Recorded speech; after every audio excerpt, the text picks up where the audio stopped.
بسم اللہ الرحمن الرحیم۔ دوستو اور بزرگوں، اب محرم کے مہینہ میں کچھ ایسے اعمال اس وقت دنیا پہ ہو رہے ہیں جو کام شریعت کے خلاف ہے۔ ایسے کام سے مسلمان کو پرہیز کرنی چاہیے، اس لیے کہ محرم کا مہینہ، رجب کا مہینہ، ذی قعدہ و ذی الحجہ، یہ 4 مہینے اسلام کے اعتبار سے بہت ہی عظمت و حرمت والے مہینے ہیں۔ تو ایسے عظیم مہینے کے اندر ہم اللہ اس کے رسول کے خلاف کوئی عمل کریں، انتہائی افسوس کی بات ہے۔ اس لیے میں نے اس سے پہلے کہا تھا کہ اس مہینے میں اللہ کے نبی علیہ السلام نے جو حکم دیا ہے ہمیں اتنا ہی کرنا ہے، لیکن اس وقت دنیا کے اندر حضرت امام حسین رضی اللہ تعالیٰ عنہ کی شہادت پر دنیا کے اندر امام حسین کے ماتم منایا جاتا ہے۔ آپ کی یاد کے اندر آپ کو یاد کر کے خود کو سینہ پیٹتے ہیں، روتے ہیں، خون خرابہ ہوتے ہیں، ماتم کرتے ہیں۔ اسلام میں اس کی اجازت نہیں ہے۔ اسلام کے اندر سوگ منانا صرف عورت کے لیے ہے کہ وہ شوہر کے انتقال پر وہ سوگ منائے گی، اور دوسرے کے لیے صرف 3 روز تک سوگ منانے کی اجازت ہے۔ لیکن افسوس ہے، اسلام کے خلاف اس وقت عمل کیا جا رہا ہے کہ دنیا کے اندر امام حسین کی شہادت کو کئی سو سال ہو چکے، لیکن آج تک دنیا کے اندر کچھ لوگ امام حسین کا سوگ اس طرح مناتے ہیں جو انتہائی افسوس کی بات ہے، جو شریعت کے خلاف ہے، ناجائز و حرام ہے۔ اس کی اجازت قطعاً شریعت نہیں دیتی ہے۔ یہ اسلام میں یہ عمل نہیں ہے، یہ قرآن و سنت کا عمل نہیں ہے۔ قرآن و سنت سے سخت ممانعت ہے اس کی کہ ایسا کام جو شریعت کے اندر داخل نہ ہو اس کو کرنا ناجائز ہے۔ اسی طرح محرم کے مہینے میں کہ شربت پلانے کا رواج ہے، جو شربت پلانے کا رواج یہ بھی ناجائز کام ہے کہ خاص طور پر محرم کے مہینے کو خاص کر دینا کہ شربت خود پلائیں اور دوسرے کو پلانے کی ترغیب دیں، یہ عمل جو ہے خاص کرنا محرم کے لیے، یہ قرآن و سنت سے ثابت نہیں ہے۔ اور اسی طرح محرم کے مہینے میں کھچڑا پکانا، اس کو تقسیم کرنا، یہ بھی ثابت نہیں ہے۔ اور دوسری بات یہ ہے کہ محرم کے مہینے میں تعزیہ نکالتے ہیں۔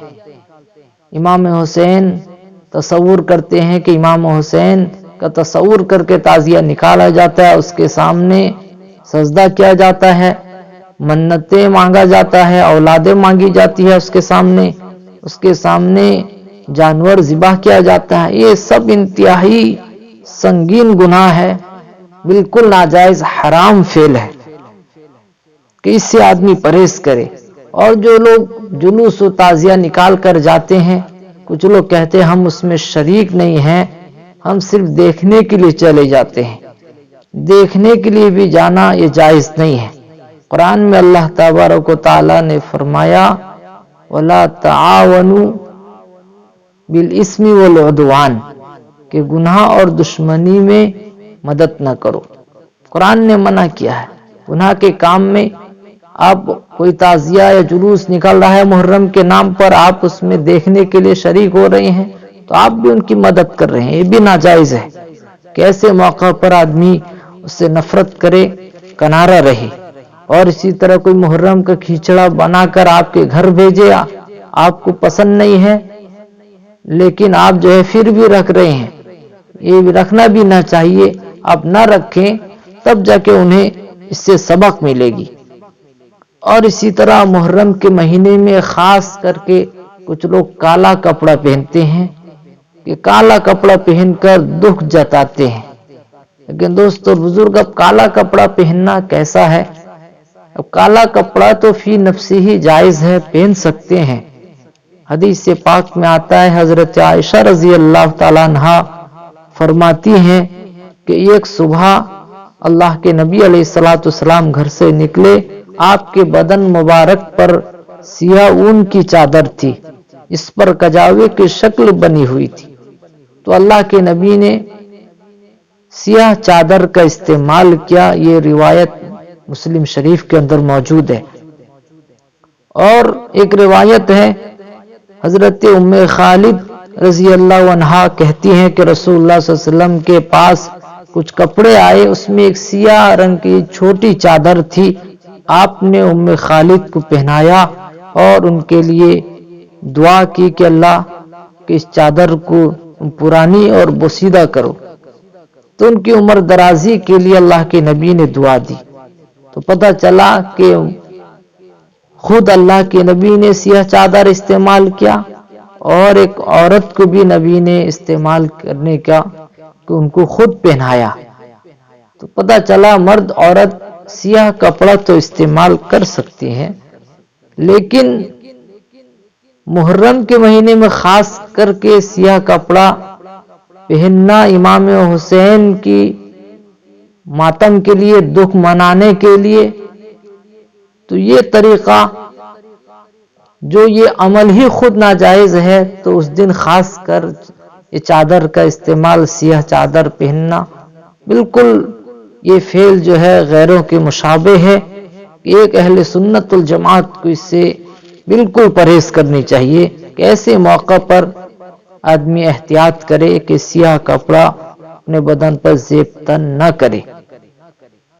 تو اس لیے دوست اور بزرگوں، اب یہ سیاہ کپڑا خاص کر محرم کے اندر آدمی پرہیز کرے، لیکن سفید کپڑا جو ہے یہ پسندیدہ لباس ہے۔